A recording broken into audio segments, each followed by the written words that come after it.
তো বন্ধুসকল নমস্কাৰ, আশা কৰিছোঁ আপোনালোক ভালে আছে। আমাৰ অসমৰ মেডিকেল কাট অফটো ফিজিকেল কাট অফৰ পৰা কিমান বেছি যাব পাৰে তাকে আজি আমি আলোচনা কৰিম। প্ৰথমতে আমি চাওঁ EWS কেটেগৰীত, য'ত আমাৰ 1976টা কেণ্ডিডেট আছে।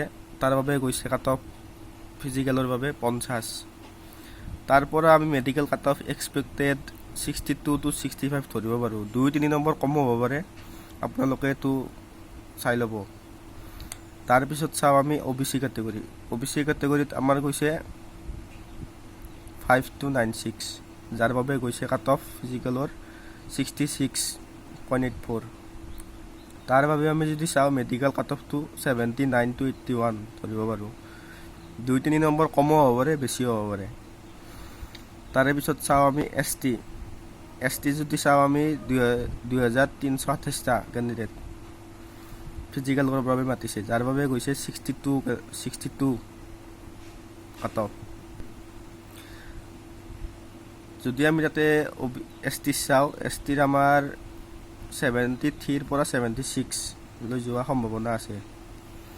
তাৰে পিছত যদি আমি চাওঁ আমাৰ SC কেটেগৰী 1408টা কেণ্ডিডেট আছে, যাৰ বাবে কাট অফ গৈছে 64। তাৰ পৰা যদি আমি মেডিকেল কাট অফ চাওঁ 75 to 78 লৈ যোৱা সম্ভাৱনা আছে। 2-3 নম্বৰ কমো হ'ব পাৰে, বেছিও হ'ব পাৰে, সেইটো মই কোৱা নাই, কাট অফ মাষ্টৰ কোনেও নহয়। তাৰে পিছত যদি আমি চাওঁ UR কেটেগৰী, যোনটো আমাৰ মেইন কেটেগৰী, য'ত আছে আমাৰ 8537টা কেণ্ডিডেট, যাৰ বাবে ফিজিকেল কাট অফে গৈছে 69 চামথিং 70 আৰু।